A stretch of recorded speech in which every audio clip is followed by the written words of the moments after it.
السلام علیکم ورحمۃ اللہ وبرکاتہ. زه محمد امجد صاحب یوټیوب چینل کې حاضر یم. امید لرم چې ټول به ښه او ټول به واسعتون ښه تېرېږي. نن محترمو د آدم علیه السلام څه واقعات وکړه هغه اوس ګډه شریک کوو. آدم علیه السلام کیسه موږ ته رسولې وه چې آدم علیه السلام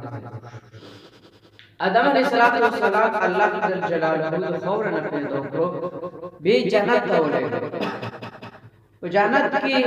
الله جل جلاله په ده باندې خوب راوست چې آدم علیه السلام باندې خوب راغی، دی ویده شو. چې ویده شو نو الله جل جلاله د دې ګوتې پوښتنې نه یوه ښځه جوړه کړه چې هغې ته حوا بېوي. نو هغه آدم علیه السلام چې راویښ شو نو هغې نه پس یې وکتل نو ډېره ښایسته او جمیله ښځه. مفسرینو لیکلي دي چې الله جل جلاله د دنیا ته 10% حسن رالګلی دی. په 10% کې 9% هوا بېله ورکړی او دا 9% دا 9% هوا بېله ورکړی دا 1% په دنیا کې چې کړی و تقسیم کړی. نو الله جل جلاله دومره حسینه جمیله ښځه. آدم علیه السلام چې کله روچت شو وکتل نو دې ته وکتل نو ډېر حیران شو. پوښتنه یې ترې وکړه ته چېرته یې څوک یې؟ ورته وویلې چې الله جل جلاله ته ابلیس نه زه پیدا کړم تا دې. خو دا کې مفسرین لیکلي چې آدم علیه السلام نکاح نه شوی،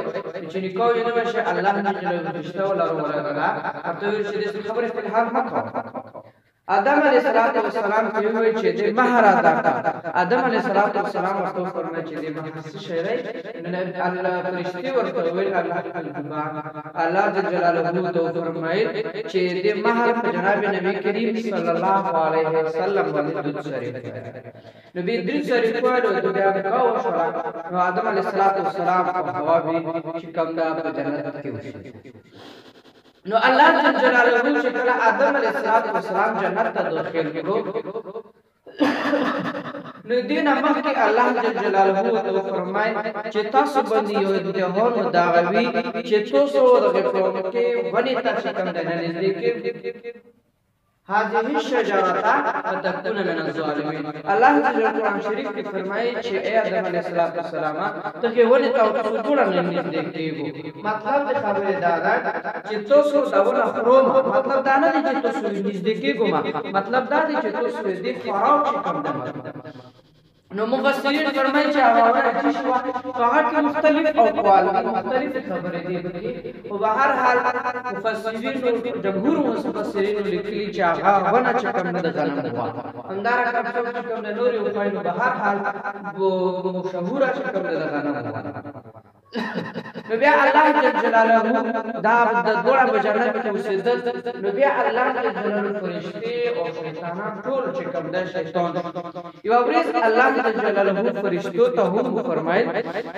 او ورته ویل چې آدم علیه السلام دا ټول دغه ته ویل چې تاسو کې یو کس ته مونږ فرمانی کوي. فرشتو ته ویل هغه چې کوم د زلال کوم او هغه چې کوم د نسبت کې ته او هغه د جنت نه نو الله جل جلاله بیا یو امتحان وکړو آدم علیه السلام ټول کېنول. نو آدم چې کوم دی د شیزونو نومې وښایلې. ما د مفسرینو لیکلي چې هغه شیزونو نومې چې کوم دی موږ تاسو په روزمره زندګۍ کې استعمالېږي دغه شیزونو نومې ورته وښایلې.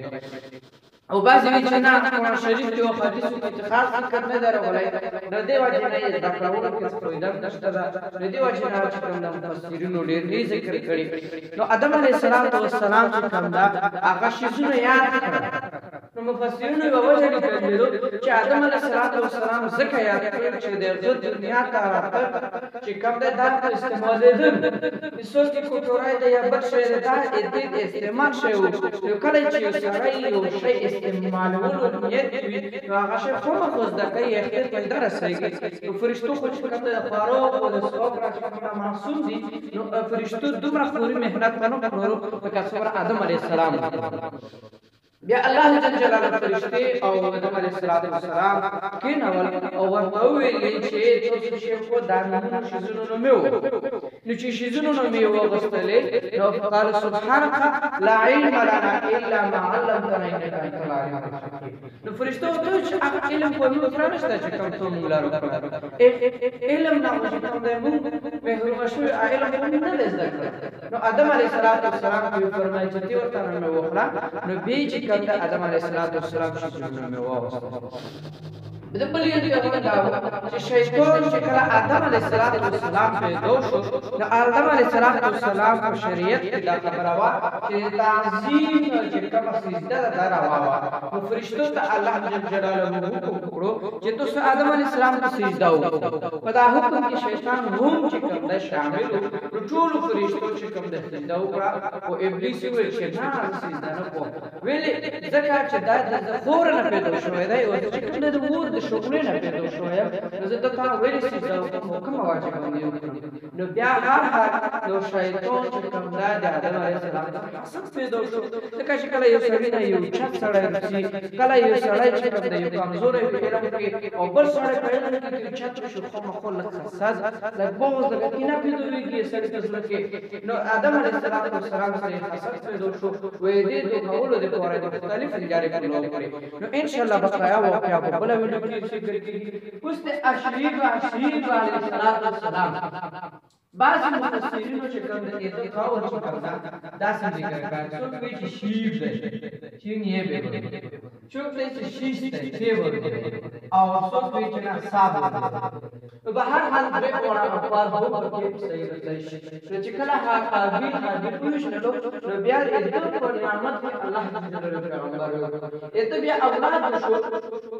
بعض خلک چې کوم بعض کتابونو د شیب علیه السلام ډایرکټ چې کوم د ادریس علیه السلام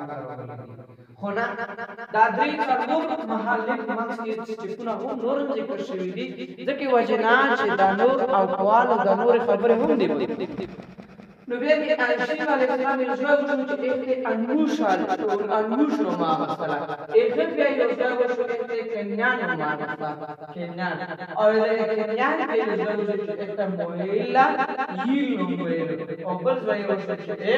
یارې نو او څوک کاینین تا کاینین ملي کې د تیارې د ملي لکه چې په ډول باندې لیکل شي او د چې د دې لپاره د دې شجر نسب لپاره او د واقعات لپاره د چینل سبسکرایب کړئ او ځان سره هم او نور ملګرو ته هم وایي چې دا سبسکرایب کړئ ځکه چې دا شجر نسب د موږ تاسو سره ډیر لازم دی چې دا موږ تاسو ته کم څه دومره یاد کړئ چې د پیغمبرانو شجر نسب دار کوم خپل شجر نسب هم تیار دي نو د دې لپاره د چینل ان شاء الله دا ټول ډیټیل تاسو ته هم ملاويږي